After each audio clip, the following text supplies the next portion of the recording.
देखो बच्चों, आज मैं आपको संख्याओं के बारे में बताऊंगा। इसे एक बार याद कर लेना, कभी नहीं भूल लोगे। ये वेन डायग्राम के जरिए देखो, हमने सबसे बीच में जो सर्कल बनाया हुआ है प्राकृतिक संख्या का, ठीक है। प्राकृतिक संख्या वो होती है जो हमारे व्यवहार में हम जिससे व्यवहार करते हैं, जिसे गिना जा सकता है, जैसे 1 2 3 4 5 6 7 8।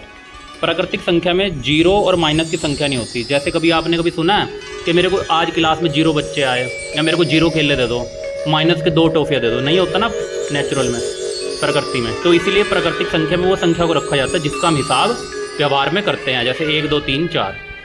प्राकृतिक संख्या से बड़ी होती है पूर्ण संख्या, ठीक है ना। पूर्ण संख्या में प्राकृतिक संख्या भी होती है, साथ में एक और संख्या ऐड हो जाती है, वो है 0। समझ में आ गई बात। तो ये पूर्ण संख्या होगी। उसके बाद आती है पूर्णांक। पूर्णांक के अंदर आता है प्राकृतिक संख्या भी होती है 1 2 3 4, पूर्ण संख्या यानी कि 0 भी होती है, और साथ में एक और चीज़ ऐड हो जाती है, जैसे कहते हैं माइनस वाली संख्या। यानी कि पूर्णांक में माइनस वाली संख्या भी होगी, 0 भी होगा, और प्राकृतिक संख्या का 1 2 3 4 भी होगा।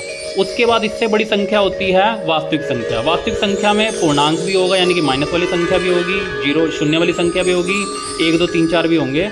इसमें एक साथ एक चीज़ ऐड हो जाती है, उसको कहते हैं दशमलव वाली संख्या। समझ में आई बात। इस तरह से याद करना।